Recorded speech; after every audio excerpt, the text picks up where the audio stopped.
Good morning. I'm going to call to order this meeting of the Monroe County Board of Commissioners. It is Wednesday, August 10th, and we will begin with our public statement. We, the Monroe County Board of Commissioners, renew our commitment to welcome and protect the rights of all people, regardless of age, race, color, creed, disability, sexual orientation, gender, gender identity, marital status, economic status, and national origin. And we affirm the right of every person to live peacefully and without fear, and we will fight and resist at every step discrimination and harmful policies, whatever their source. We also stand in support of our county public school systems, both RBB and MCCSC.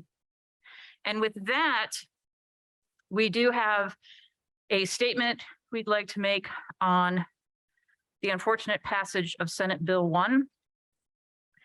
We, the Monroe County Commissioners, are extremely disappointed in the legislation passed last week by the Indiana General Assembly, which bans virtually all abortions in Indiana. We predict that this legislation, which was rushed through in a special session and opposed by women's groups, doctors, small businesses, nurses, clergy, and others, will have many negative repercussions for Hoosiers. Within the last few days, both Eli Lilly and Cummins, two iconic Indiana employers, have expressed their opposition to this law.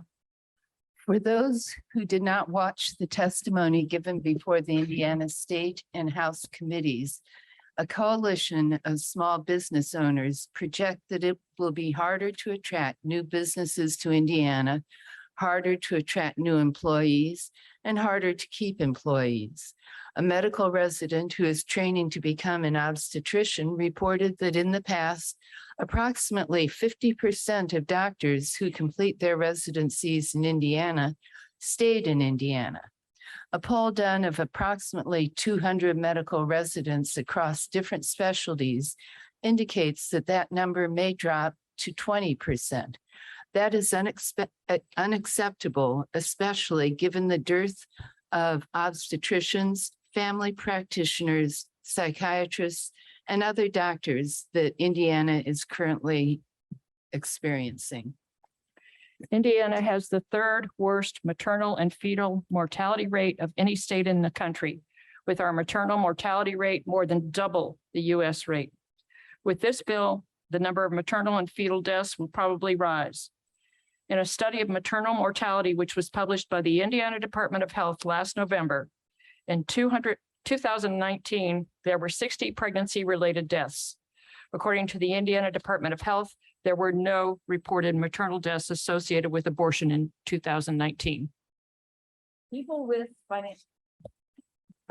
with financial means who wish to have an abortion will be able to travel out of state to obtain one. People who lack financial means will be forced to either continue their pregnancies or seek an illegal abortion.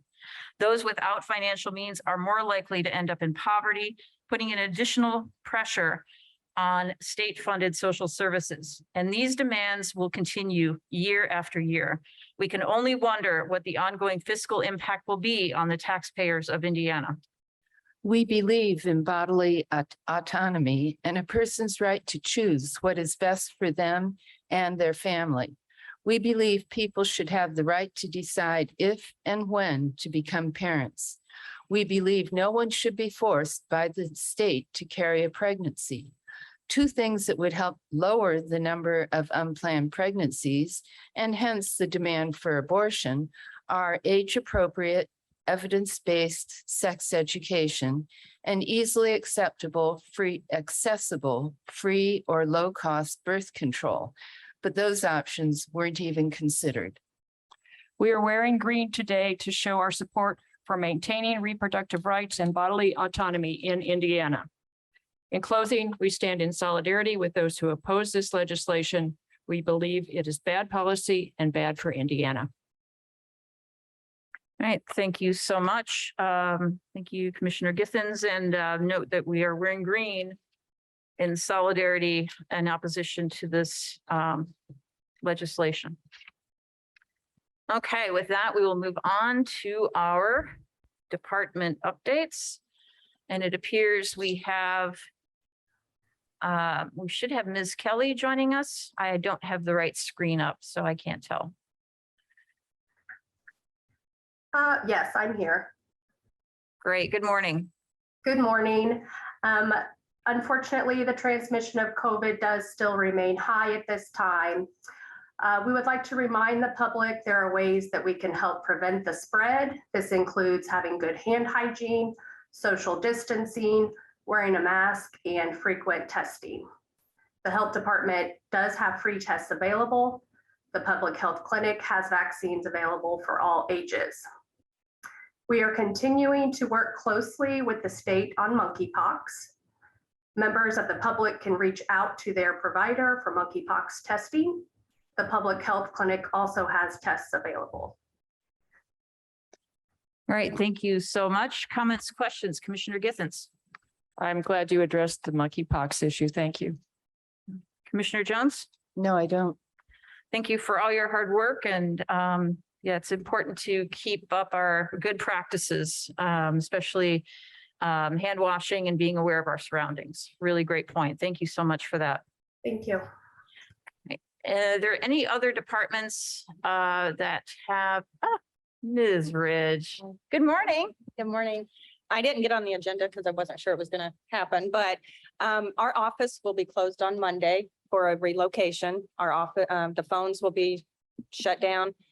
You can still call the highway garage, get messages to us if need be. But we are relocating some offices on Monday, so we won't be accessible to the public. So, and it's on our website. You can also email us.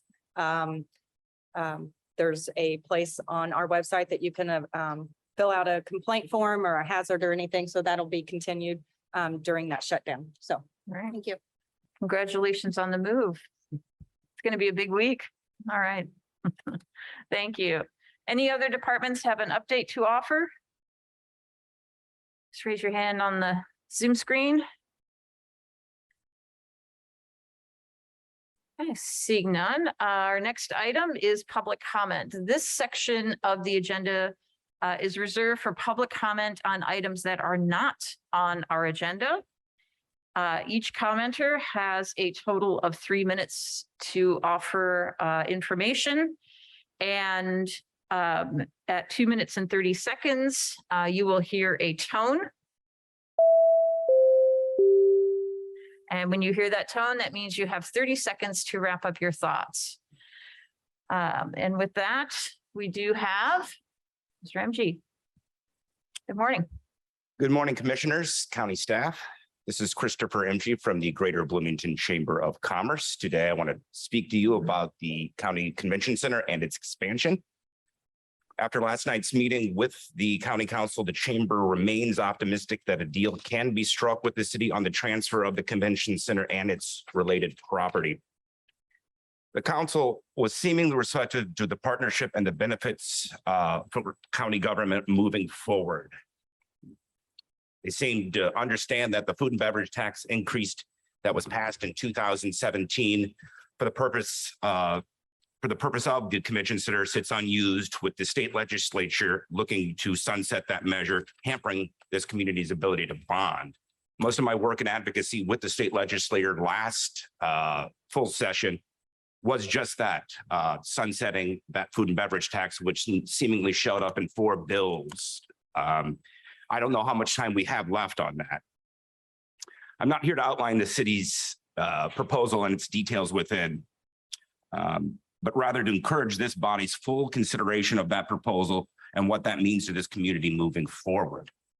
With the new Justice Center looming, we feel it would provide the county a greater focus, both with time and funds, to ensure the lasting impact. We feel it can address issues such as mental illness, homelessness, and drug addiction that permeates through our criminal justice system. We look forward to hearing your deliberation on this important issue, and we thank you for your time today. Thank you very much. Thank you.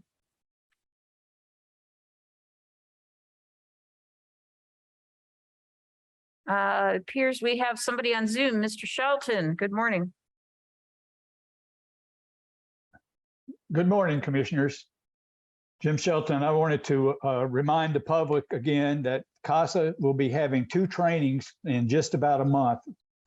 We have 39 children right now for whom we have no volunteer to assign as CASA.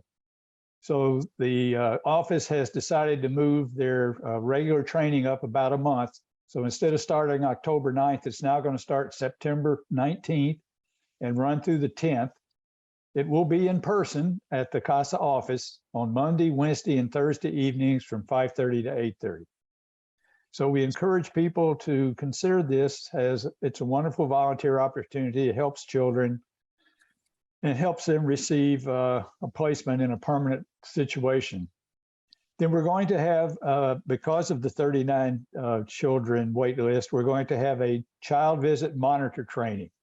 A child visit monitor's only responsibilities are to visit the assigned child once a month, fill out a form, and turn it into the CASA office. The CASA staff will then use that information to prioritize the assignment of volunteers as they do become available.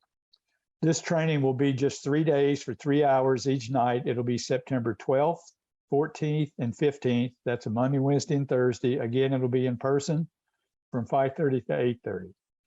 So you can get more details by going online to monroecountycasa.org, click on the volunteer link, or you can call 333-2272 and talk to the staff. On the website, you can fill out the application or you can download it and print it out and mail it in. The same application is used for either type of volunteer opportunity. So please think about that out there and spread the word to anybody you know who you think would be a good CASA. The child visit monitor is a great way to help out if you just don't have enough time to take on the full responsibilities of being a CASA. So they don't have to go to court. They don't have to file reports, et cetera. They don't have to monitor how the parents are doing. All they do is visit the child and see how things are going with the child in their placement. So thank you. Thank you. Is there anyone else who wishes to offer public comment on an item not on our agenda? Okay, seeing none, we'll come back to our next item, please. Move approval of the minutes from August 3rd, 2022. Second, We have a motion and a second. Any comments, corrections, edits? I didn't see any. Right, thank you.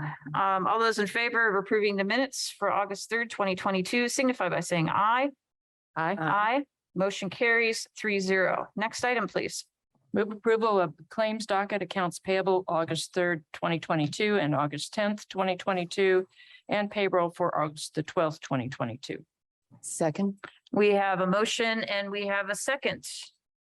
Do we have Mr. Miller joining us? Yes, good morning. Morning.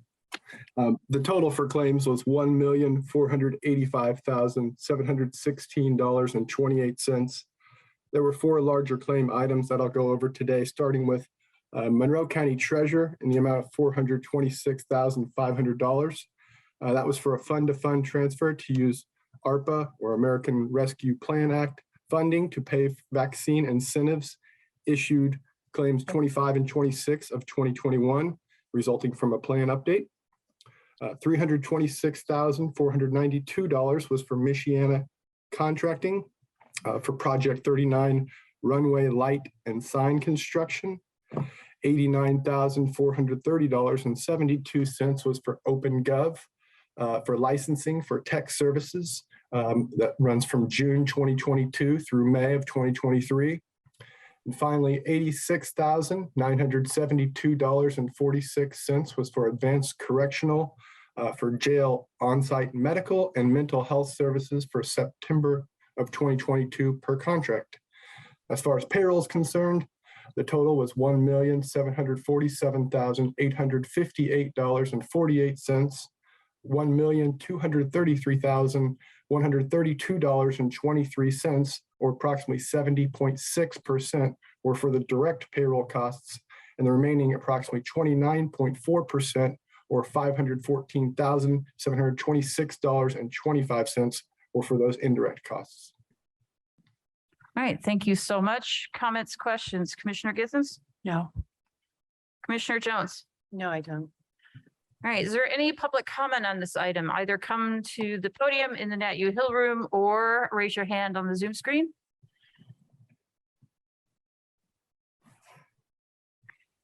Seeing none, we'll come back for a vote. All those in favor of approving accounts payable August 3rd and August 10th, 2022, and payroll August 12th, 2022, signify by saying aye. Aye. Motion carries. I will note we do not have, we have not received any reports today. I would like to make a motion to amend our agenda to add item F, resolution 2022-21, a resolution allowing employee compensation for bereavement leave on August 11th, 2022. Second. All those in favor of adding this item to our agenda signify by saying aye. Aye. Motion carries. So we now have an item F. Okay, with that, we'll move on to new business, please. Move approval of Celebrite UFED software renewal, fund name, County General, fund number 1,000 in an amount of $4,300. Second. We have a motion and we have a second. I believe we have Ms. Hamlin joining us. I can't tell. Yes, I'm here. Can you hear me? We sure can. Great. This is a request for signature for an annual renewal for our Celebrite. This is a forensic cell phone extraction software system that we've had in our office. It's been over 10 years. It's an annual software upgrade that we budget for in County General annually. And based on the new requirements that the commissioners sign off on all these software, or I mean, all these contract adjustments, I'm bringing it to you for approval for a signature. All right, thank you so much. Comments, questions? Commissioner Githens? No, thank you. Commissioner Jones? Well, it's certainly been well-used software. I can't imagine that we wouldn't want to continue it. Right. Good point. Is there any public comment on this item? Raise your hand on the Zoom screen or come to the podium in the Nat U Hill room. Seeing none, we'll come back for a vote. All those in favor of approving the Celebrite software renewal agreement signify by saying aye. Aye. Motion carries 3-0. Thank you. Thank you. Can I ask one question now? Do I wait for you to sign this, or are you approving our signature on this?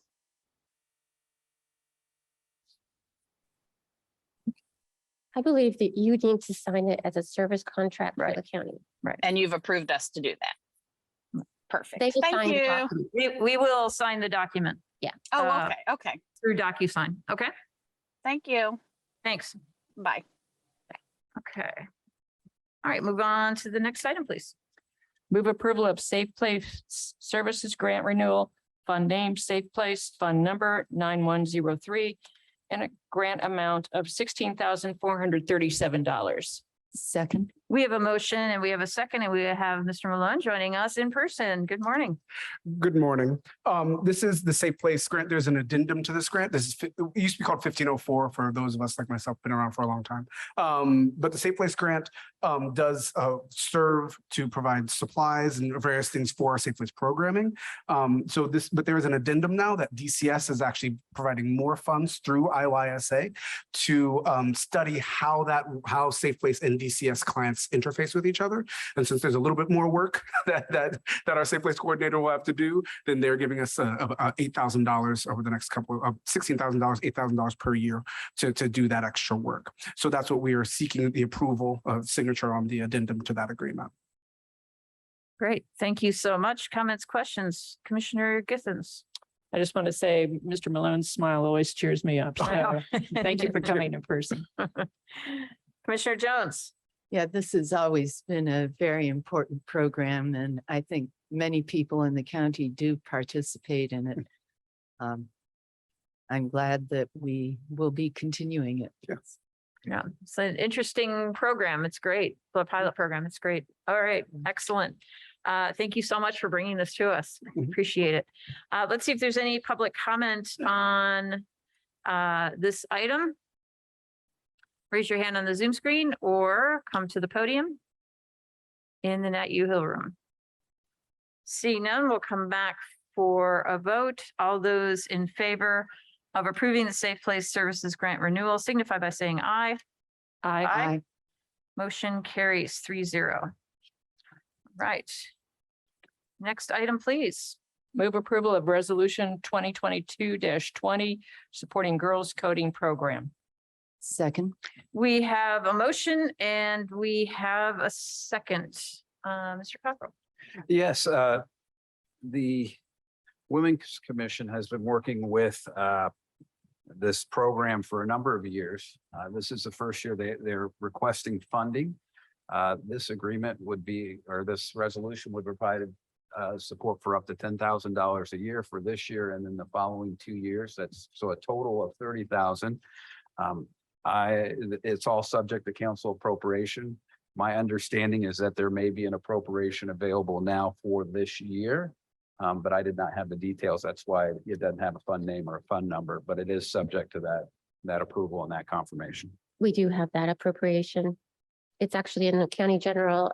It had been placed in an incorrect fund previously. Council made the adjustment, so we're good. And again, the program is provide engineering and other types of computer programming activity for girls. And I think they're in partnership with IU and the school systems and the program apparently has been very successful. Yeah.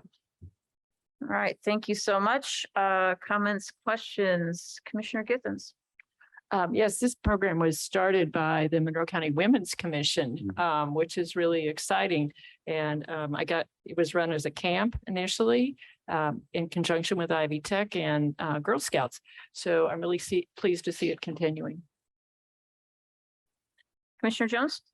I'd like to thank the Women's Commission for conceptualizing and getting this program started. It's a wonderful thing for the girls in our community and actually pulls together a lot of different partners. So thank you to the Women's Commission. Yeah, I will echo that.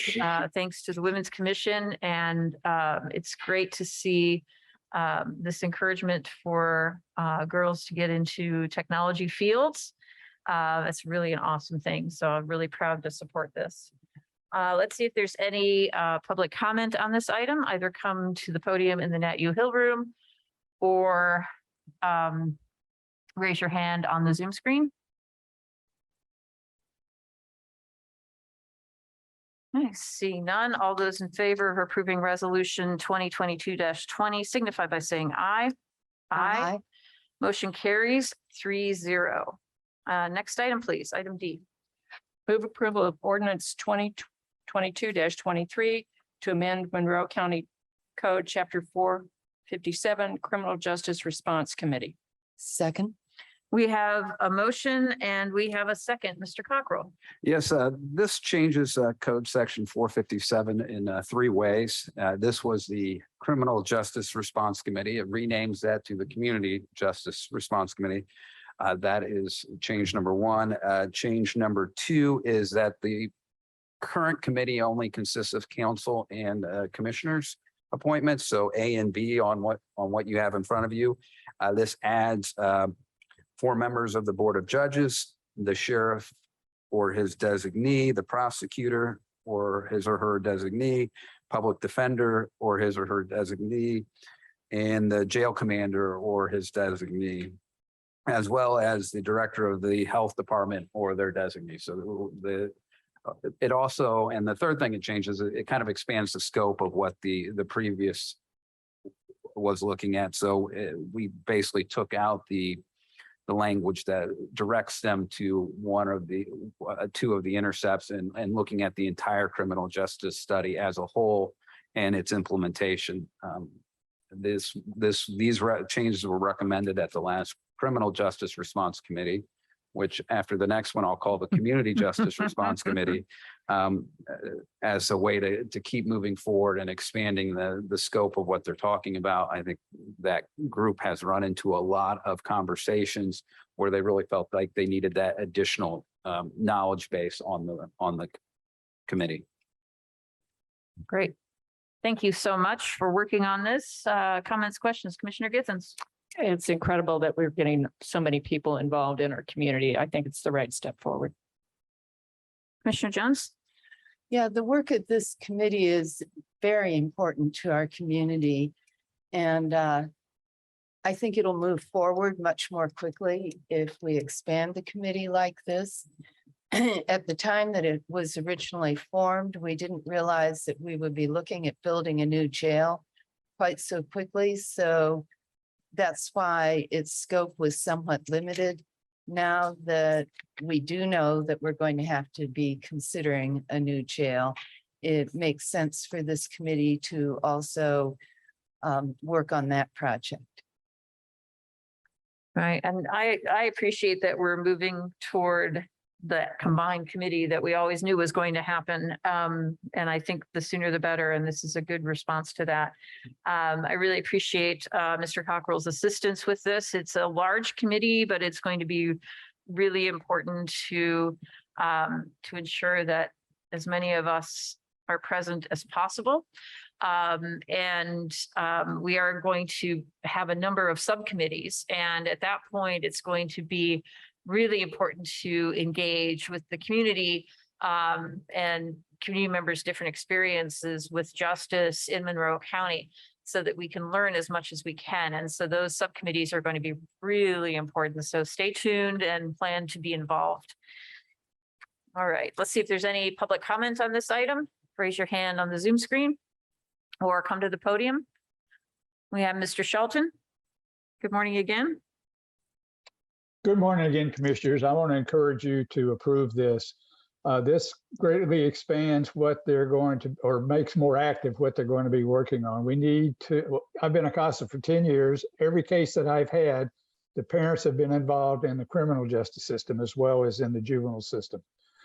So I've seen a lot about what the drawbacks are of incarcerating people who are addicted. They don't get better.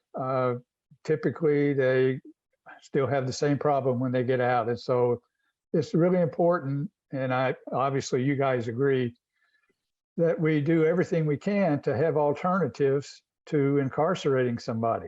And that's a good part of what they're going to be working on now. It's going to be very complicated, very difficult.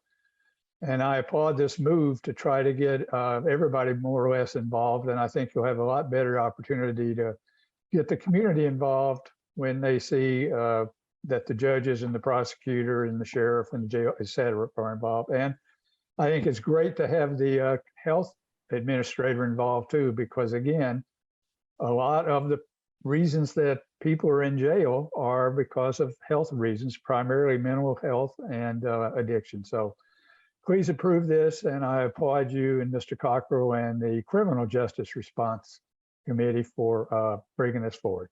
Thanks. All right, thank you so much. Anyone else have public comment on this item? Seeing none, we'll come back for a vote. All those in favor of ordinance 2022-23 to amend Monroe County Code Chapter 457, signify by saying aye. Aye.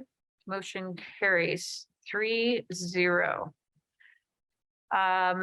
So next we have item E, which I believe most of public is here for. And if we could go ahead and have that motion, please.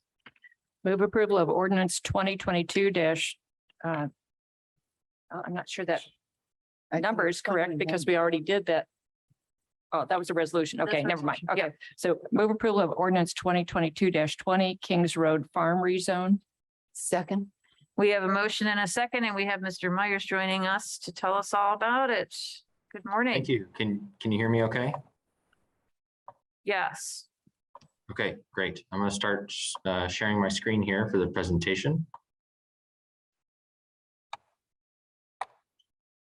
All right, so this is ordinance 2022-20 Kings Road Farm rezone from RE 2.5 to Ag RR. It's a 19.12 acre parcel in Benton Township, section 31, located at 5577 East Kings Road. It is owned by Life is Better on the Farm, LLC. All right, so a brief summary here. It is a zoning map amendment to rezone the petition site from state residential 2.5 to agricultural rural reserve. The intent of this rezone request is to provide an appropriate zoning designation that permits the land use of a tourist home / cabin on the property. That land use is currently not permitted in the RE 2.5 zoning district. The petitioner intends to convert an existing single-family residence into a tourist home / cabin to host short-term rental agreements or Airbnb. Quick facts about this property. 19.12 acres, as I stated before. It's got 7.72 acres of buildable area. It is part of a platted subdivision. It's lot 3A of the Kings Road Minor Subdivision, Amendment 3. The comprehensive plan designates this property as Makua Rural Transition or Monroe County Urbanizing Area. Access is off of an existing driveway from East Kings Road, which is a local designation. There is no floodplain and no environmental constraint overlay designation on this property. And according to the Shard Historic Preservation Database, the existing farmhouse and barn are classified as contributing to this property and its historic nature. A little bit more on that in a little while. Okay, so if approved, the petitioner intends to complete the remaining steps for a tourist home / cabin approval. This includes the commercial site plan process to be reviewed administratively by planning staff, and the use of tourist home / cabin is subject to Chapter 802, condition number 48, which I have more information on the next slide. Additionally, the petition site would be allowed to pursue any available permitted land uses under the Ag RR zone if the rezone goes through, as long as any special conditions associated with those uses can be met and no restrictions are placed onto the rezone's approval. In some cases, rezone petitions receive additional restrictions onto what specific uses within that zoning district can be utilized. If denied, the petitioner may continue to operate the property as a single-family residence or may pursue any of the available uses as defined in Chapter 833 for the RE 2.5 zone, again, as long as conditions for those uses can be met or any other processes can be accomplished or completed. So here is the definition of tourist home / cabin from Chapter 802, as well as condition 48 that outlines all the criteria for that particular use in the Ag RR and other zoning districts where it's permitted. I won't read all of these, but we can come back and reference it if we need to. There's several different items here that a property owner must abide by in order to receive approval for this particular use. I also have here a background slide, just more definitions and descriptions of some of the terms that are being used, such as short-term lodging agreement, tourist home / cabin again, as well as the zoning classifications that are at play. So state residential 2.5, agricultural rural reserve, their character classifications are here. And we can come back to reference these if we need to. So here we have the current zoning map, RE 2.5 for this petition site, as well as the neighboring parcels in the neighborhood. There is agricultural rural reserve to the east of the property, as well as some other different zoning districts within the area. The comprehensive plan, again, as I stated before, is Makua Rural Transition. It looks like the images did not come up here, but basically some brief synopsis of the historic preservation overlay and the historic preservation review of this property. It went to several meetings for the Historic Preservation Board of Review of Monroe County, and in those reviews, the Board of Review recommended that the petitioner pursue the historic preservation overlay. Actually, it is now included as a condition of approval. And this was all discussed as well during the Plan Commission meeting that occurred in June. So essentially, the condition of approval for the historic preservation overlay is that the petitioner apply for the historic preservation overlay within 2 years of the rezone's approval. And if petitioner does not do so, that the petitioner not remonstrate against a application submitted by the Board of Review for the historic preservation overlay. One item to consider for this historic preservation is that it does not have to be the entire site. They can place a overlay over certain structures or certain areas of a property. So keep that in mind when we're going through the rest of this. But it is something that the Board of Review wanted to see based upon the contributing nature of the structures on this property. Okay, so here we have some images. This is just aerial pictometry for the petition site. This is the barn structure.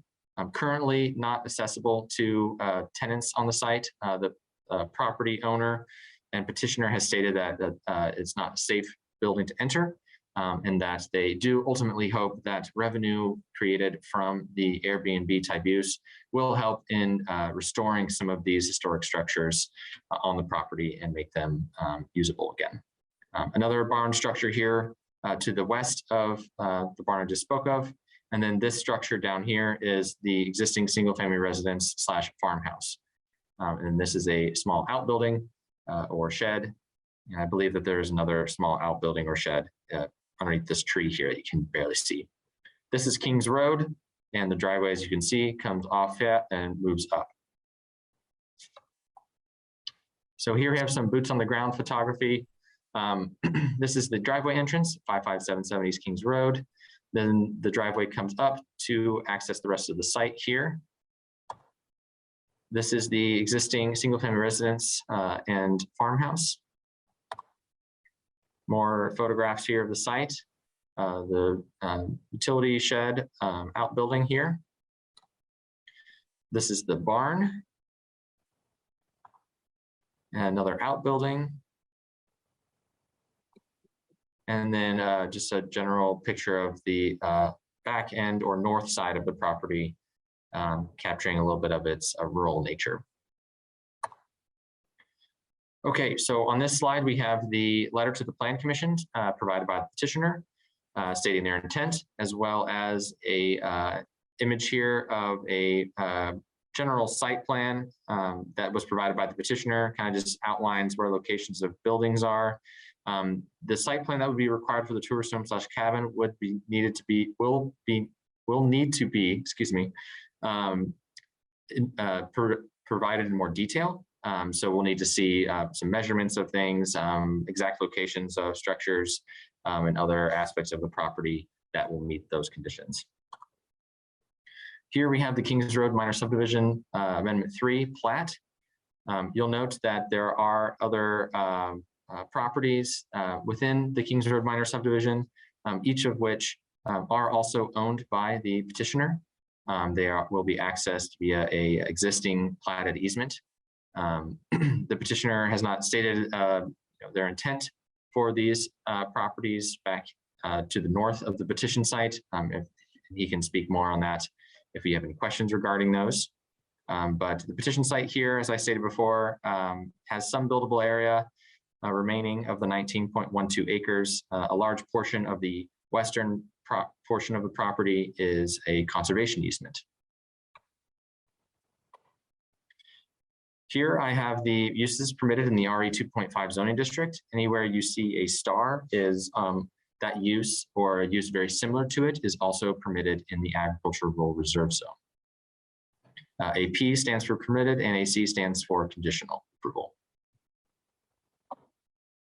And here I have the uses that are permitted in the agricultural rural reserve zone.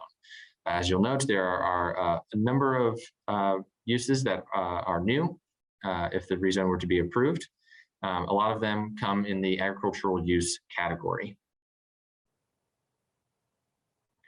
I will state that many of these uses, as well as the ones on the RE 2.5 zoning district, they do have special conditions that would be another column here. So I did not include those because they, correspond to a reference table. But just note that not all of these that just say P are permitted outright. There are some conditions that still apply. All right, moving on to letters of support and opposition. These are letters of support. We did receive a number of letters of support before the Plan Commission meeting back in June, and they speak to the character of the property owner and the petitioner, as well as a few other aspects of their intent for the property. I will continue to thumb through these here. They are all included in the packet as well for review. And then we have some letters of opposition as well. Basically, through the process, especially at the Plan Commission hearings, a number of neighbors had come to voice their concerns and opposition to this petition, basically stating some concerns regarding Airbnb use, as well as some aspects of the intended use on the character of the neighborhood. So again, I will kind of just go through these a little bit. They are all included in the packet as well.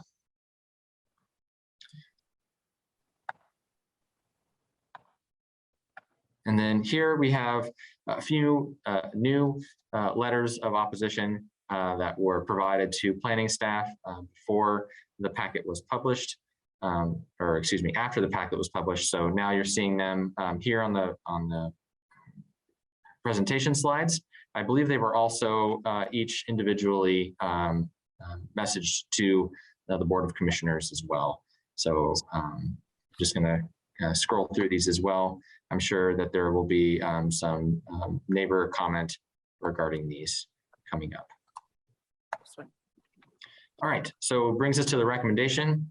Overall, planning staff recommended the Plan Commission forward this with a positive recommendation to the Board of Commissioners with the condition that I've stated before. And the Plan Commission voted on this petition, a 5-4 vote to forward with a positive recommendation based on the findings of fact and compatibility with Monroe County Comprehensive Plan, subject to the following condition. 1, the petitioner submit a written commitment that the property owner submit an application for the historic preservation overlay within 2 years from the rezone approval. If the historic preservation overlay is not applied for within 2 years, the owner will not remonstrate against an overlay application prompted by the Monroe County Historic Preservation Board. I will state that the Historic Preservation Board has been working on this draft and has provided a draft commitment for the property owner to review. Based upon planning staff's own review of that draft, it needs a little bit more work. It needs to really formalized a little bit more before we can proceed with getting signatures and going through that recording process. And obviously, it's all contingent upon how this petition is decided. All right, I will now take any questions. Thank you so much. Comments, questions, Commissioner Githens? Yes, I've got a few. Is this on a septic system or on sewer? That's a good question. I believe that it's on septic. I have not come across any evidence that it is on sewer. And I believe that the property owner could attest to that as well. Okay. Were the neighbors notified of the Historic Preservation Board meeting, which I understand is public? Yes, the Historic Preservation Board meeting is public. So neighbor notice for the Historic Preservation Board occurs with certain conditions when it receives public notice of a petition getting some sort of recommendation or something. I'm not aware of the aspects of it getting notified to the public in that regard, like getting letters sent out. I was not the Historic Preservation officer at staff during that time. So I would need to check back our records to see about that. Okay. Also, north of the petition site, how many lots might be carved off if this is not granted? Sure. So this particular property is 19.12 acres. So in its current zoning district, RE 2.5, and if it's on septic, it does not have any ability to be subdivided. In order to subdivide property that is on septic in Monroe County, you need to have at least 20 acres to create 2 lots, meaning that both lots in the end have 10 acres. And that's for septic properties. If a property is eligible for a sliding scale subdivision, which is only allowed in select zoning districts, they could theoretically subdivide this property with 19.12 acres into two separate lots. One of the lots would have to be 55% or more of the total, and the smaller lot can be as small as 2.5 acres. But again, that's only permitted in the Ag-RR zone, the FR zone, and the CR zone.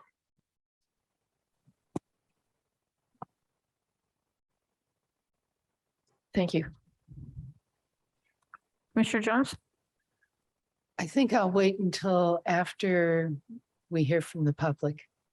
Yeah, we can come back for questions. Yeah, additional questions, that's not a problem. Okay, great. So does the petitioner or petitioner's representative wish to speak at this time? If you can keep it brief, that would be great.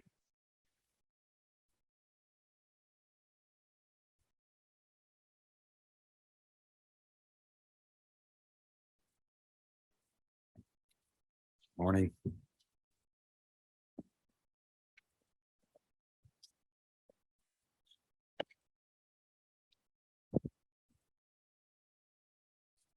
Good morning, County Commissioners and my fellow neighbors. My wife and I purchased this property at 5577 East Kings Road as 5 separate parcels in the summer of 2019. And our original intention was to live in the farmhouse while we built a home on the back 30-acre parcel. And then to convert the farmhouse into an Airbnb and manage that and share this beautiful property with visitors to Monroe County. Then the pandemic happened and doubled the building cost, and that changed some of our plans. But we have since moved out of the farmhouse and learned a lot of information about zoning laws and rules and allowable uses of your land. We now live about 4 miles away from the farmhouse. We moved out. We didn't at that time had no idea that there were actually rules about what you could and could not rent your house for 30 days or less. So we furnished a farmhouse and we were getting ready to list it on Airbnb. And fortunately, Paula had an encounter with us and let us know that was not allowed due to it wasn't zoned for that. So I immediately called the county planning department to inquire about this and see what, and they told me, they kind of educated me about this RE 2.5 zoning, and they sent me a list of the allowable uses and told me that if I wanted to use this as a short-term rental, I would need to rezone it. And at the most appropriate rezoning would be a Ag-RR, as a short-term rentals are allowed in Ag-RR in Monroe County. So that was the start of the journey to try to rezone this property. We really love this property, and we decided that we would try to keep it and rezone it, and so that we could preserve the farmhouse and share the peaceful nature with visitors to Monroe County. And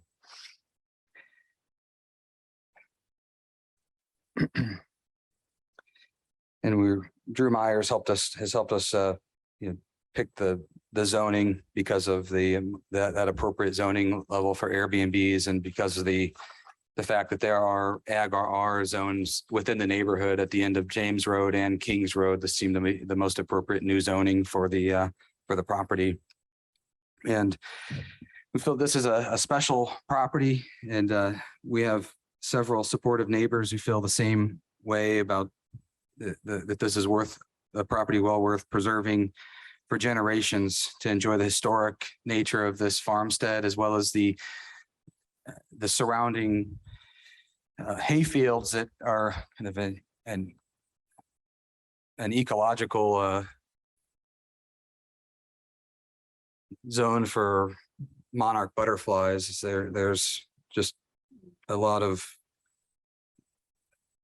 milkweed within these fields that it's a habitat for monarch butterflies and just a peaceful place in general. And We were told by the Historical Preservation Committee that this is one of the last remaining intact farmsteads in Monroe County. And we just hope to preserve the hayfields and the historic farm structures.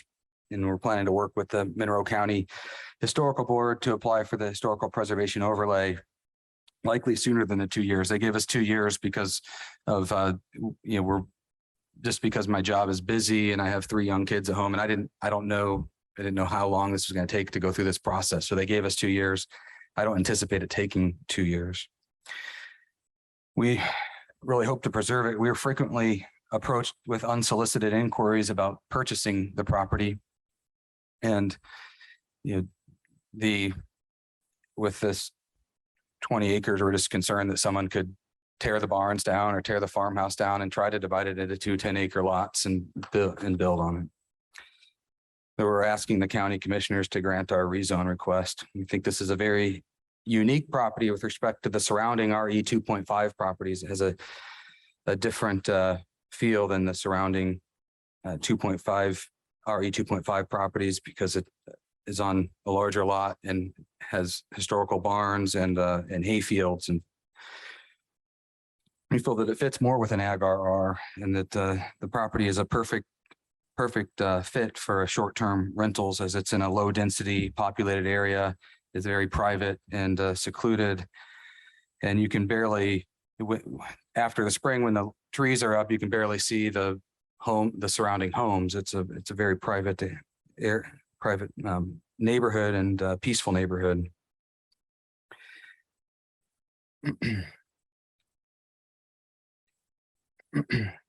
We're still planning on, we don't feel like the use of the property will not change more significantly from the current use as a single family house. We're still going to house humans in the house, granted for less than 30 days.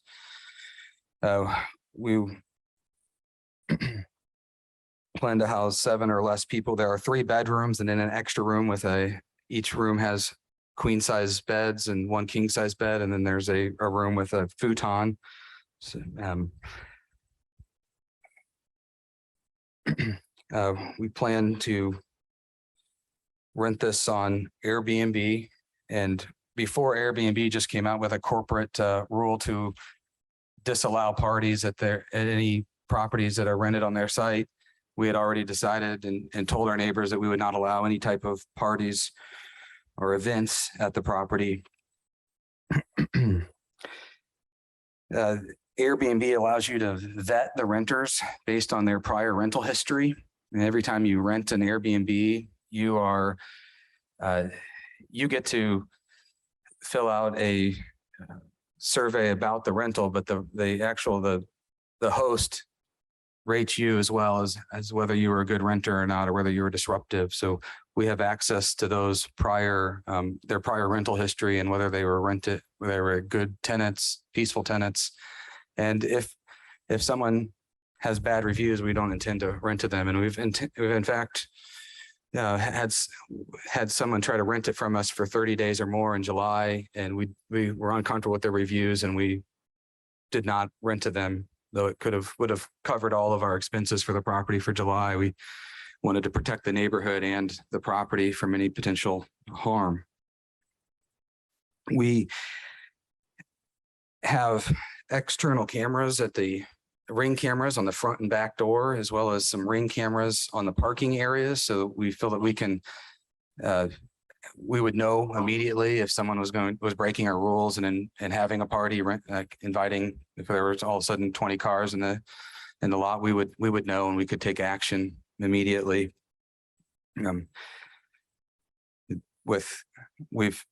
I've had a couple of instances where even though we live 4 miles away, I'm able to respond pretty quickly to any problems at the house. We have a monitored fire alarm that malfunctioned twice in the last month, and I beat the fire department at 3 o'clock in the morning to the home by 10 minutes.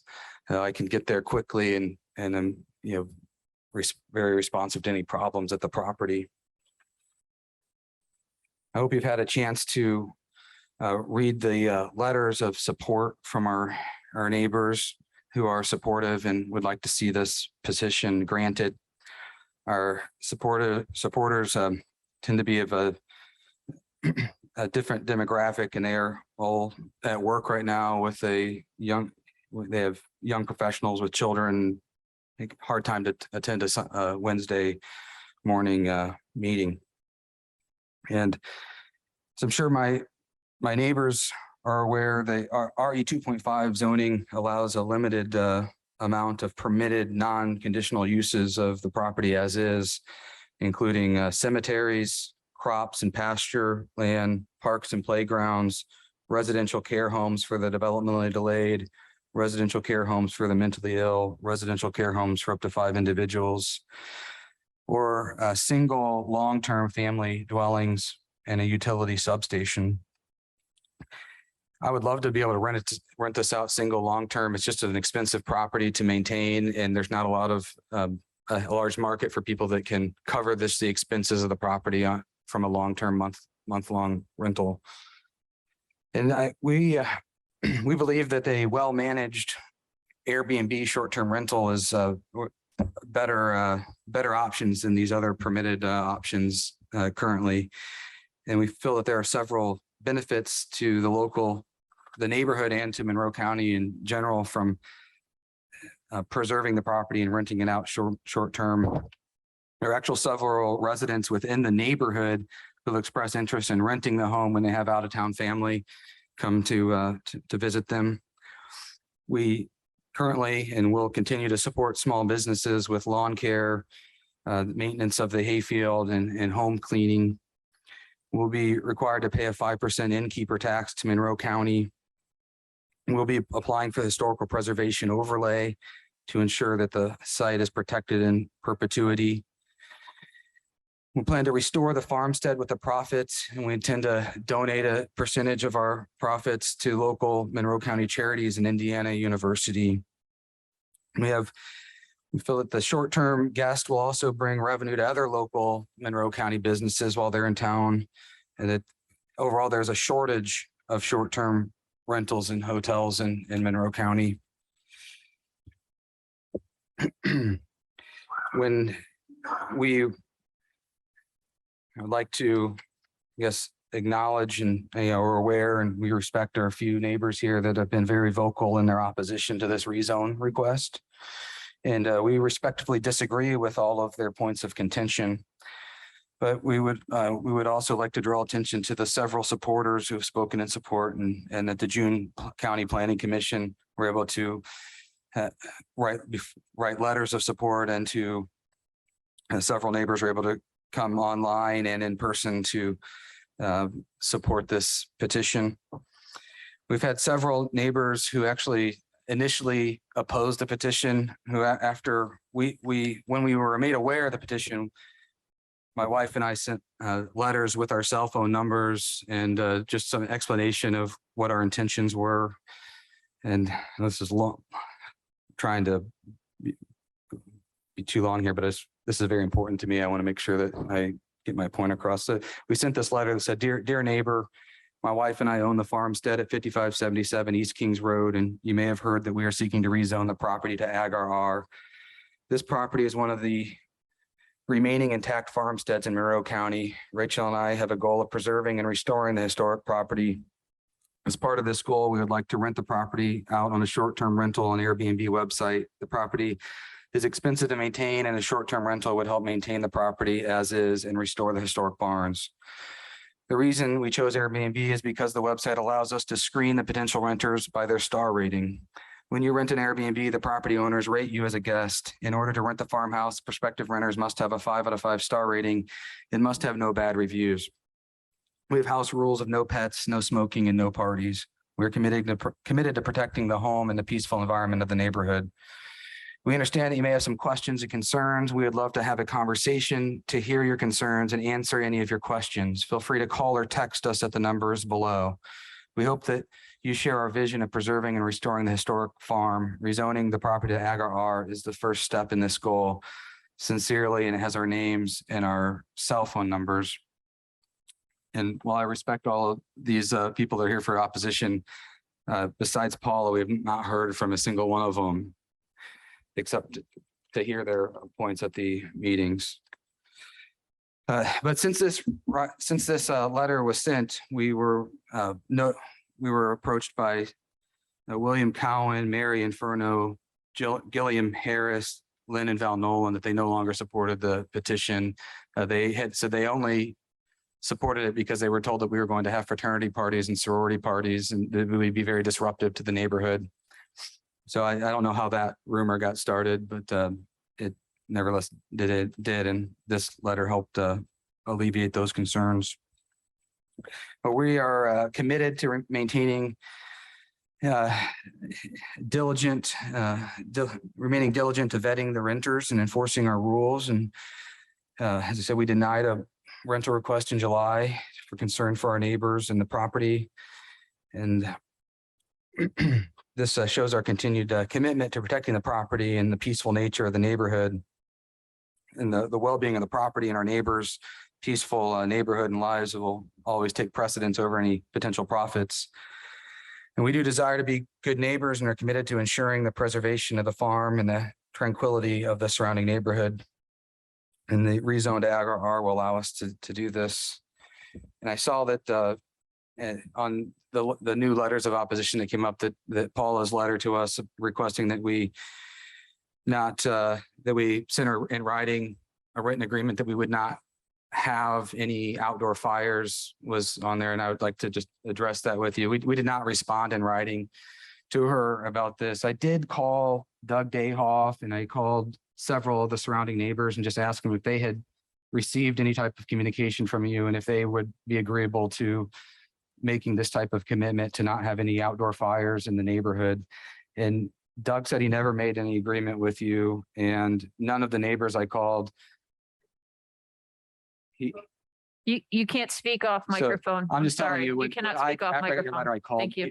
and all of the neighbors I called said they would not agree to any of those terms. And I had also, and many of them live closer to you than our burn pile at the farmhouse. And Dr. Voorhees, could you direct your comments to us? Because she can't Oh, respond to you. excuse me. Thank you. Sorry.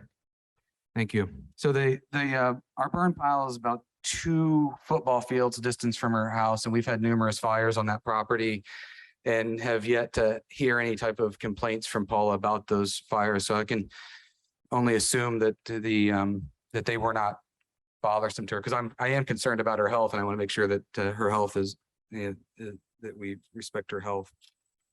But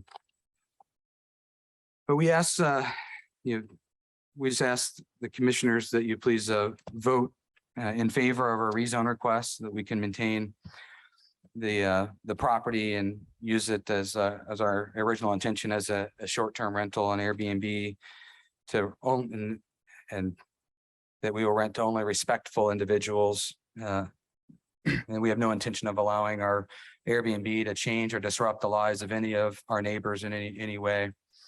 And thank you for your time. And I'd be happy to take any questions if you have any questions. Thank you. Does anybody have questions for the petitioner, Commissioner Githens? Yes, I have one question. If there were more than the 7 people on the property that you indicated that you'd be renting to, how effectively and quickly could people really be evicted?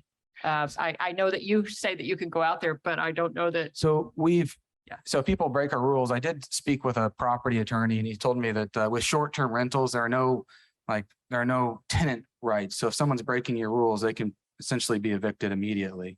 But how would that eviction occur? I don't understand how you would actually get them removed from the property. I imagine I would need to call the Monroe County Sheriff's Department to help me with that if they refuse to leave. And I could call Airbnb as well, the customer service, and communicate with the tenants. So. Commissioner Jones? No, not yet. Okay, thank you so much. Thank you. All right. Is there anyone, we're going to now go to a 3-minute time limit per person. Is there anyone here who wishes to speak in favor of this petition?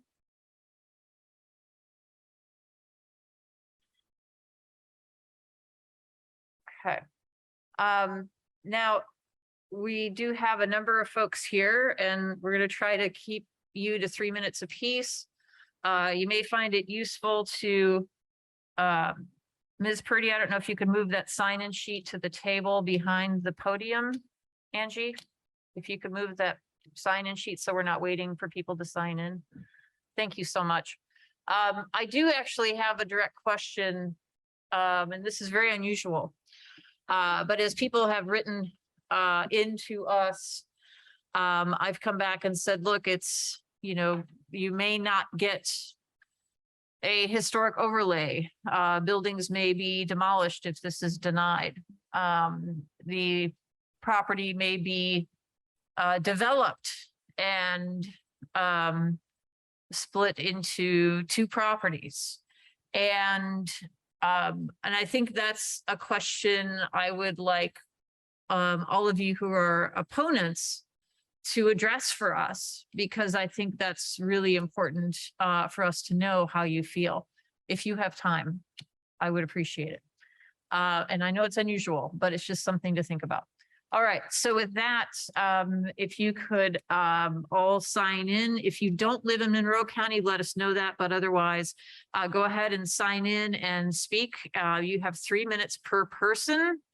At 2 minutes and 30 seconds, you will hear that tone, which tells you you have 30 seconds to wrap up your statement. And while we're waiting for somebody to come up to the podium, I will note as well for the record that we did receive a letter from Ms. Sunderland, a second letter, and then also Barrett Patton also sent in a letter of opposition, which we received in our office probably yesterday, but I'm not sure. But that was, it's a printed letter that we received. So I just want to make that known for the record. Does anyone wish to speak in opposition to this petition?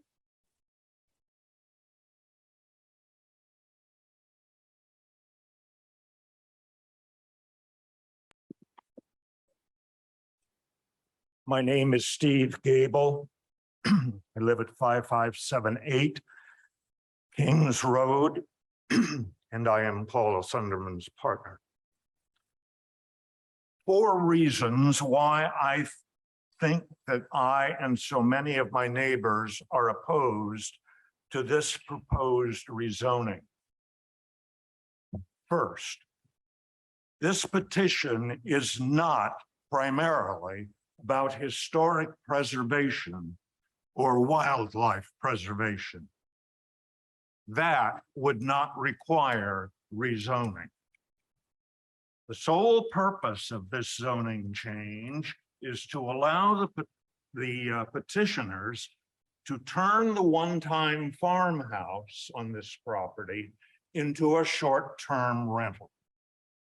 By the petitioner's own admission, they need the rental income from the farmhouse to cover the expenses they are incurring by virtue of their ownership of the property. Second, this would not be a mom and pop bed and breakfast type situation. The petitioners do not live on the premises. They do not live within sight of the premises. They do not live on the same road as the premises or even in the same subdivision. They live in another neighborhood, which is at best some 10 to 15 minutes away. This means that there will be no resident owner on the premises to oversee the activities of the renters. In other words, this short-term rental would be operated remotely. Third, the damages that have already been caused by short-term rentals, especially those operated remotely all over our country, are well documented by several responsible publications.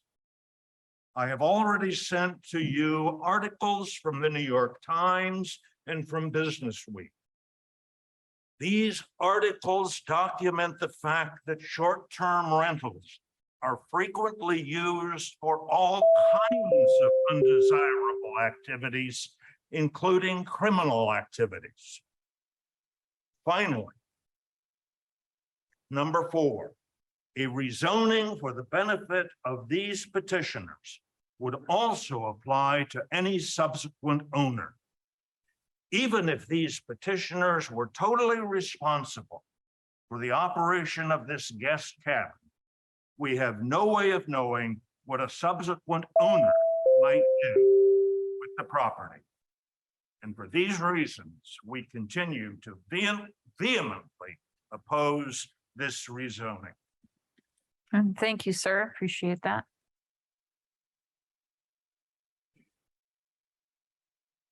Good morning.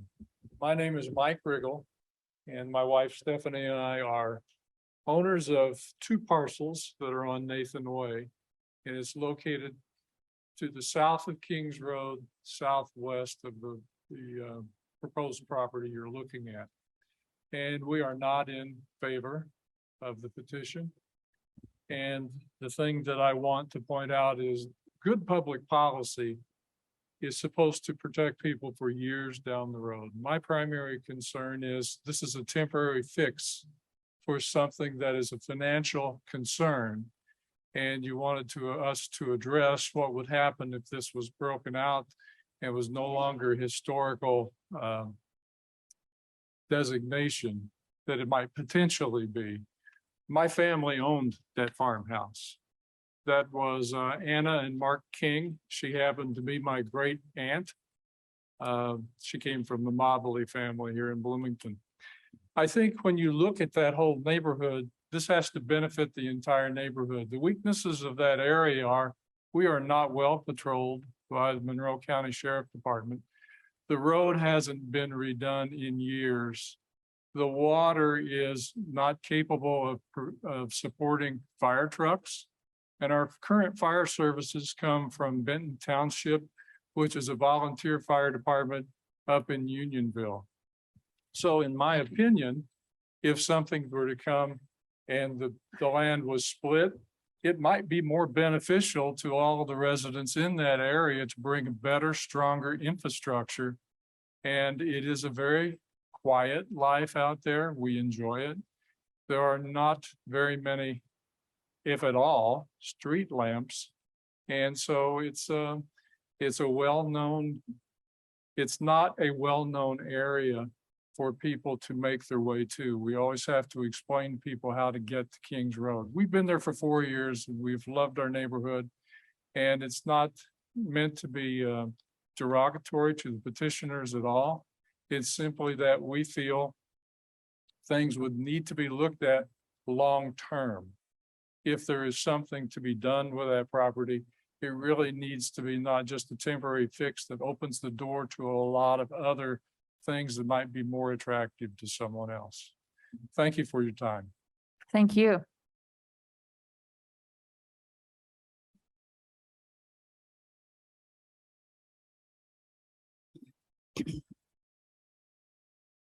Nothing to sign in here, so. It's behind you, but you can do it after you're done speaking. Thank you.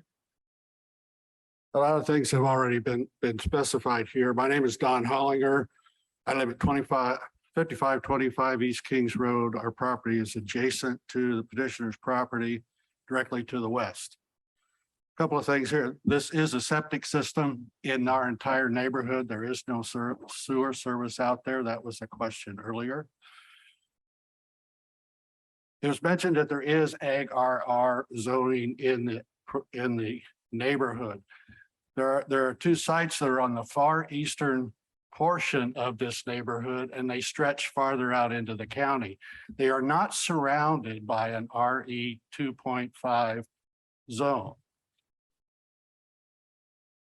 The original intent of ag RR was not to support short-term rentals at any rate. It was to preserve the agricultural and peace of the neighborhood.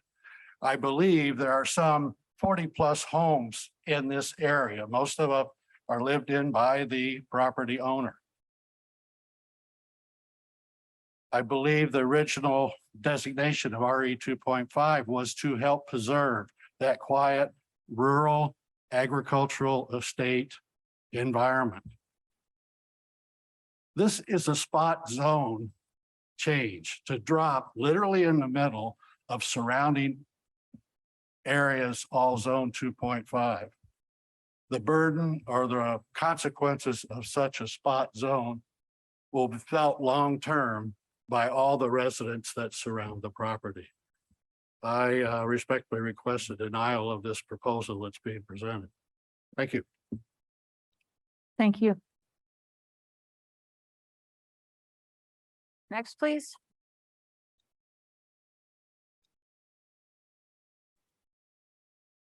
Just be sure to sign in after you're done speaking. Thank you.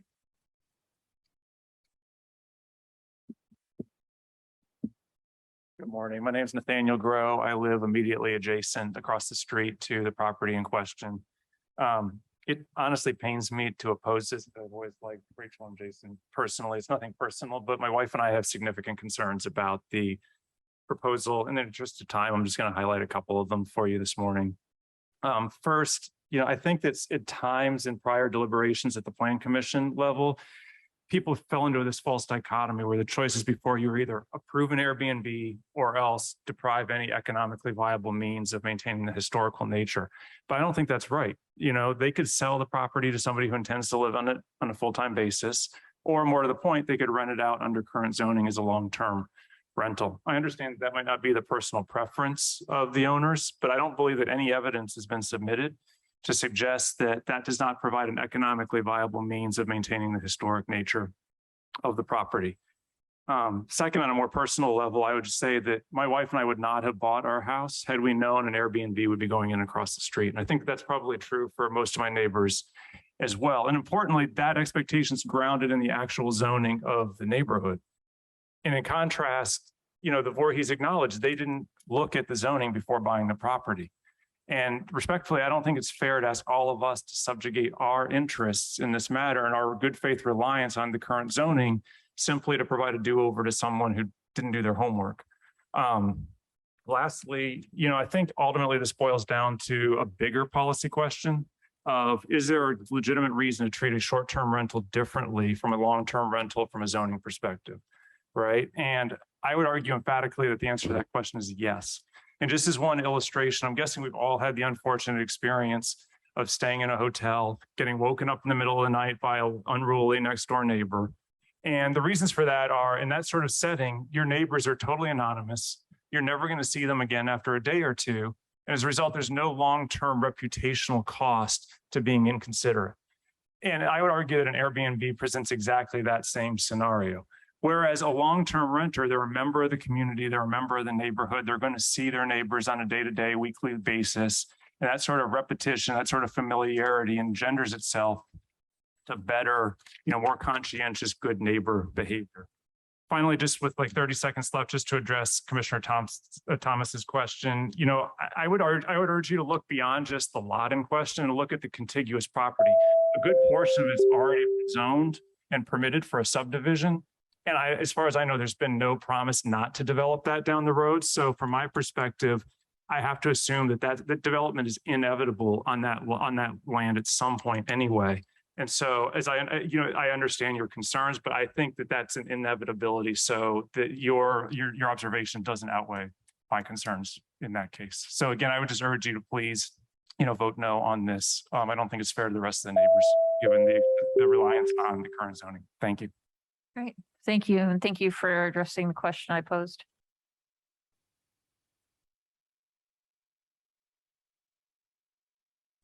Hello, and thank you for letting us speak.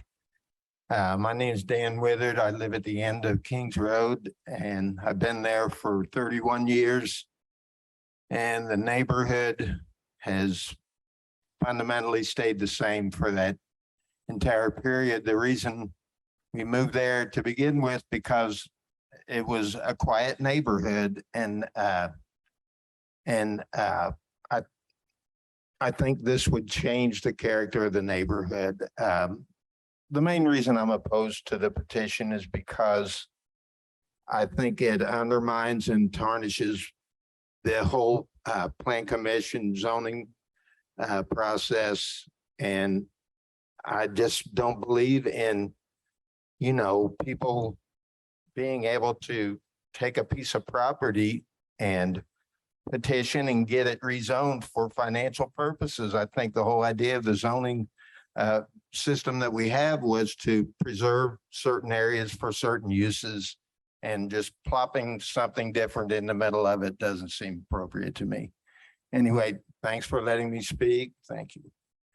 Thank you. Please be sure to sign in before you did. Thank you so much. You're ahead of the game. Appreciate that.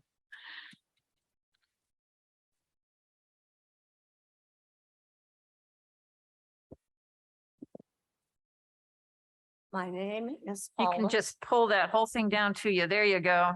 Can Perfect. you hear me now? Yes, so Thank you. get really close to it and let My it rip. name is Paula Sunderman, and I live at 5578 East Kings Road, right across from the petitioners. We have nothing against the need to preserve conservation and the farm itself. That's wonderful. We do know that there are many different approaches to preserving it. And an Airbnb is the last thing we need in a neighborhood where, if you're trying to preserve wildlife, then you have constant turnover of people. And we all know that no matter what Airbnb regulations say, if guests are paying a fair amount of money to have a short-term rental and they don't know the neighbors, then trying to regulate their behavior may be extremely difficult. We also want a long-range plan. This is spot zoning in the midst of a very peaceful neighborhood. When my late husband and I moved in 2006, it was wonderful. And we hope, and all of us hope, that it will be preserved that way. We recognize that things can change down the road, but if this spot zoning, this rezoning goes in, we are going to be stuck with not only a problem for many years to come, but what if the current owner decides to sell down the road? Large corporations have been very interested in buying up Airbnbs, and we have no control then. We don't know what is going on. And I respectfully say that although the petitioner seems to think that the neighbors are not aware of my problem, they are aware in terms of my health issues. I have very bad asthma. And if anything is burned, I have to close all my windows. I have to take out my rescue inhaler, and I may end up in the hospital. It's very, very possible. The other thing is that there are some neighbors who did originally say they regretted signing, but they have since changed their minds because they recognize that although there is some overlap in what can be permitted in both zones, for the most part, agricultural rural opens up to many more undesirable things that could be permitted. So I thank you very much, and I urge you to please vote against the petition. Thank you. Thank you so much. Does anybody else wish to speak in opposition to this petition? Also, if you're on Zoom and you wish to speak, you need to raise your hand on the Zoom screen. Somebody entered something in chat. You don't need to be on camera, but we can get you on audio. We prefer not to take comments via chat on a petition. So if you can raise your hand, we can get you hooked in and you can speak. Looks like we have Timothy Fort. Thank you for your patience. Good morning. You have 3 minutes. Okay, good morning. Thank you. I would want to echo many people's comments of this is nothing personal. I respect what the petitioners are trying to do. My concern, or one of my concerns, I'm at 5773 East Mahalia Way, which is around the corner on an adjacent street. One of my concerns has always been that the only way that the petitioner or any subsequent petitioner, at least as we know it, can possibly keep track of the potential noise, parties, however that is defined, is through a remote technology. And if that is the case, then they're going to be utilizing technology that could end up very easily violating the privacy rights of the tenants who are there. Cameras that are around watching what people are doing. And so I think that if we're relying on technology in order to be a good neighbor, that inevitably there's going to be a tension between whose rights are going to trump the tenant's rights or their privacy rights or the neighbor's rights. And that's going to put any owner in a very, very difficult situation that in order to live up to obligation to neighbors, you're going to potentially buy a lawsuit. If you're going to ignore the tenants, then you're going to have unhappy neighbors. And so I just don't think that this setup can work. I think that if you have someone who is on site, then they can hear. That's not an invasion of privacy rights. They can smell. That's not an invasion of privacy rights. But if it's going to be seen and capturing on video what's going on in order to try to determine whether or not you're keeping faith with the promises to neighbors, I just don't think that this is going to be a long-term solution of being able to balance those rights at all. So I would oppose the petitioner's request as well. Thank you. Thank you so much. Does anybody else have any other comments to make on this petition? I'm going to return to the board and see if anyone has questions for staff. Mr. Myers is still there. Any questions for staff? Need a mic. Is it possible to ask any additional questions of the petitioner or not? Yeah, we can do that too, but let's do staff first, so that's okay. Do you have anything for staff?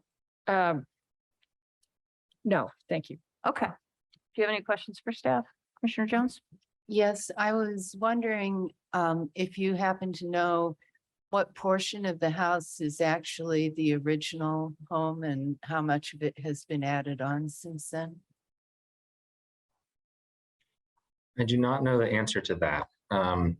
I can attempt to look that up on the SHARD database to see if it has any information on it, but I do not have that readily available. Okay, thank you. I have questions. Sure. Yeah, he won't know. If the petitioner would please come back to the podium.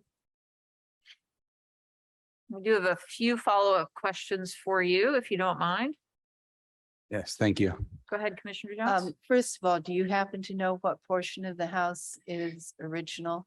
So the I'm trying to think, my north and south is stuff, but the portion where the front door of the home is the original portion, and you can tell when you get to past the dining room that the architecture looks different. The garage on the back of the home and the upstairs, I think, is a new construction.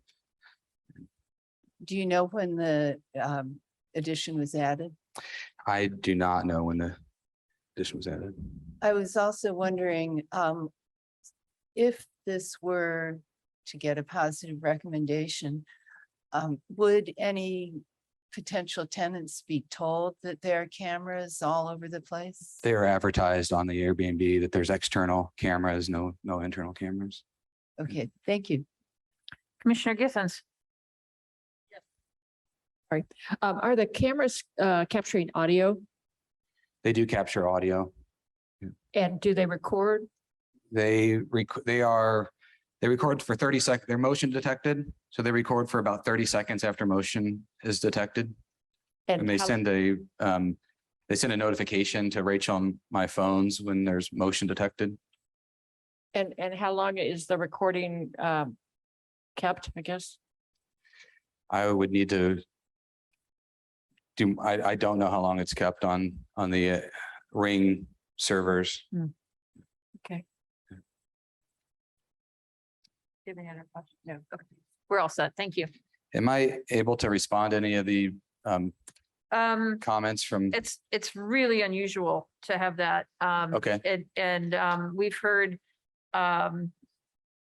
If there is something very specific that you've not already mentioned, you're welcome to do so, but it's very unusual to have that. Well, I don't want to do anything that's it's just how the plan, I didn't know if it's the way the planning commission meetings went, so. if Right, it's- yes, this if is a it's- little different. If it's different, then no, that's fine. We are a little different. Thank you, sir. Okay. All right. Okay. So, one of the things I wanted to say, and it's evident from everybody that's spoken today, is that, Dr. Voorhees is, and his family are well respected, and this is not a personal issue in the neighborhood. This is clearly a zoning issue in this neighborhood, and I really appreciate that. And I want to commend everybody, even if you weren't, even if you're not here today. We received a lot of letters and emails. We always make an effort to respond to every one of them. I found a couple in my spam folder yesterday, so I read those. Those I did not get a chance to respond to, but I do want to commend the folks here for really being thoughtful and engaged and respectful in this whole process. I think that's been especially commendable. There are things, my concern is losing a historic property because that could be a loss to Monroe County. On the other hand, for those of you who don't know, I did vote yes on the original petition, but I am nothing if not protean and willing to change my mind based on facts and data presented to me. But I want to check in with my colleagues to see if they have any comments at this point. Commissioner Githens? Well, I really appreciate the fact that the Voorhees followed the correct process and didn't just start running this out. I also value historic properties, and so I'm very torn on this issue. I also need to let the public know that generally I expect to see these things coming through on the Friday packet that we receive, and this didn't happen this week. And so I generally try to review everything over the weekend, and it wasn't in the packet that I received on Friday. So I'm a little bit behind the ball on some of this. That's okay. There's a lot to read, and there are a lot of emails and a lot of letters. There's a lot to consider here. Commissioner Jones? Yes, I was actually out of town this weekend and didn't get back until late yesterday when I discovered that this had been added to our agenda. So I also wasn't really given a chance to look it over as carefully as I would want to. Is it possible for us to delay our decision on this today? Sure. I would appreciate it. And I don't want to drag this out. No. But I also try to be as thorough as possible Absolutely. in the decision making. I've been immersed in this for months, so it's not something you've had the benefit of. Looking at the date of the Plan Commission meeting, when this was first considered of June 21st, we have 90 days after June 21st to actually vote on this, correct? Yes, Mr. Schilling, thank you. He's nodding in the, thank you. So certainly another week would not be out of the question. It would not force our hand with an automatic approval. I'm happy to have that situation. Now, we would not, I think my other question is, would we be required to take public comment on a continued item? And I don't know, Mr. Cockrell, if you can answer that one or not. I don't think you would be required to, although I do want to point out one thing. The petitioner had asked for a chance to follow up. According to our code section 204-2, they are allowed to have 5 minutes after the other testimony has been presented. Okay, that's the Plan Commission. We didn't time him on the initial either, Oh, so, I don't think we have anything in our ordinance that says the petitioner has a time limit, but it does say that the petitioner can make a presentation.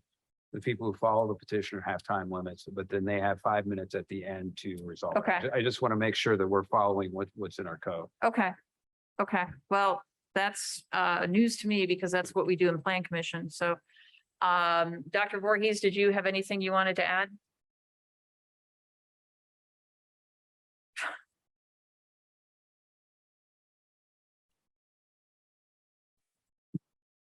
Well, I did. I was taking notes on just some of the people that were our my opposition here and wanted to just have a chance to respond to their concerns.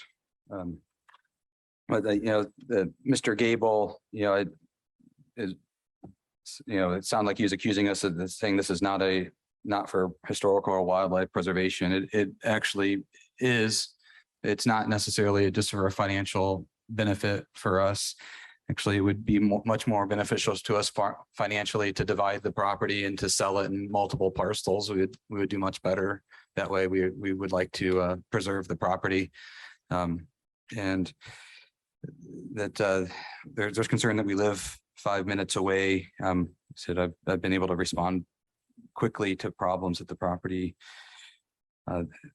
They seem to think that there's going to be more problems with short-term rentals and long-term renters. You can find articles online about disasters with long-term renters just as you can with short-term renters. There's no, as long as you're vetting your renters and managing the place appropriately, I don't think that that's a risk to the neighborhood or the property. And there's concern from multiple, the zoning change has long-term effects, and I agree it does. And this is rezoned from Ag-RR to RE 2.5. And one of the long-term effects of that is if I can't get it rezoned and use it to preserve the property, it may be divided and the property may be demolished and destroyed. That's a long-term effect that may happen because of the zoning 20 years ago on this. But we would like to preserve the property, and there's concern about whether we would sell the property. We love the property. We don't want to sell the property. If we can't generate revenue to care for the property, we may need to be sold. It is on a septic system. I don't see that as a problem when we're just having single families stay there, the same number of people that live there now. This is not going to be a hotel. Mr. Nathan, that concerned about in hotel, concerned about disruptive guests. In hotels, there's not vetting of guests. We're going to be vetting our guests and approving whether they can rent our place based on their prior rental history. And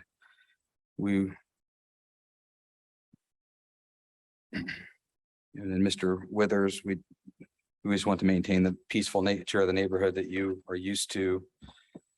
And Mr. Fort is concerned about our liability with the cameras. So we do,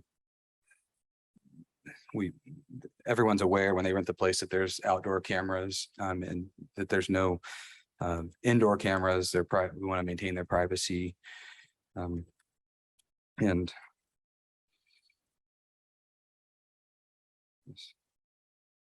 it says, I just wanted to make sure I had a chance to respond to, I hear your concerns and I want to respond to that. And if this gets approved, I want there to be no change in the neighborhood at all. I don't want your lives to change. I don't want the neighborhood to change. I want the neighborhood to stay the way it is. Thank you. Thank you. I'm going to double check here, make sure we don't have any other comment on Zoom. It looks like we don't. Okay. So I think we can be clear in a motion to continue this item. I would prefer if we continued it to next week just to move forward. And we're also not meeting the following week too, so that would keep things kind of moving forward. That you're very clear about whether or not additional public comment would be taken so that the public is well aware. I don't know who wants to make the motion, but I kind of looked over at you. Well, I move that we, sorry, I'm getting back to the right page. I move that we delay vote on ordinance 2022-23 to amend the Monroe County Code. I'm sorry. No, to ordinance 2022-20 on the Kings Farm rezone until August the 17th of 2022 and without taking additional comment. Second. All right, we have a motion and we have a second to continue. Is there any public comment on this motion? Okay, seeing none. All those in favor of continuing ordinance 2022-20, the Kings Road Farm rezone, continuing this item to the next Board of Commissioners meeting, which is August 17th, without taking additional public comment, signify by saying aye. Aye. Motion carries 3-0 to continue. So if we could have ensure that this is on our agenda next week, we would really appreciate that. And now we have item F, please. Yes, I move to approve resolution. Thank you all. 2022-21, a resolution allowing employee compensation for bereavement leave on August the 11th, 2022. Second. We have a motion and we have a second. I would just start off by saying that it's actually August 12th. It's Friday. I must have pulled the printed one I printed yesterday off and so that's issue number one. But essentially what this is our current personnel policy allows for bereavement in certain circumstances. One of those circumstances is if there is a current employee, other employees may go to that. What we have in this case is Judge Kellums was in a tragic accident. His calling and mass is on Friday. Our office has heard a lot, and a lot of other offices are heard a lot. The Board of Judges, I believe, reached out to Lee Baker in our office to see if they could allow their employees to take this time off and use bereavement leave. This is just allowing it for that one circumstance. I suspect that this may lead to a discussion at personnel policy meeting in the future as to whether this is truly just a one-off special circumstance, or if there are other situations where we want to contemplate this. But this is to solve the Friday and let the employees go, let them give them authorization to leave working and be compensated for paying their respects. Excellent. Thank you so much. Yes, so it is Friday, August 12th. 4 hours of bereavement leave. And Judge Kellums served 38 years on the bench, and that's not a common circumstance. We certainly missed him when he retired, and his death has impacted a lot of us. Any other comments on this from the board? Commissioner Githens? No. Commissioner Jones?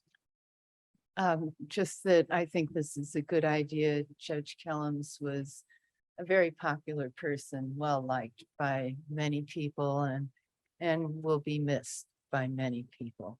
Yeah. Let's see if there's any public comment on this item. Come to the podium or raise your hand on the Zoom screen.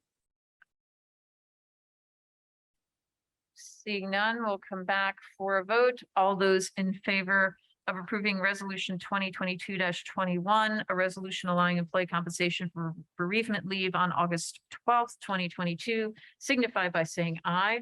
Aye. Motion carries. Thank you so much. Thank you, Mr. Cockrell, for putting this together.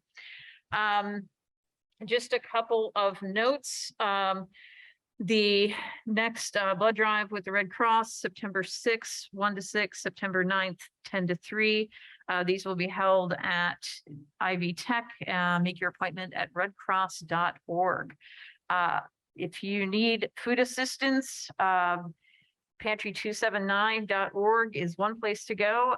The next Fresh Food Friday at the Hoosier Hills Food Bank is Friday, August 26th at 2333 West Industrial Park Drive, and it is from 10 a.m. to 2 p.m. If you have questions, you can call them at 812-334-8374. And a reminder that free COVID test kits are available at the Health Department, 119 West 7th Street. Does anyone have anything else for the good of the order? Commissioner Githens? No, thank you. Commissioner Jones? No. Okay, it is 11:48. We do have a work session agenda, so we will come back at high noon, if that's all right with everyone. We'll be back at noon to complete our meetings for the day. The regular meeting is adjourned. Thanks, everyone.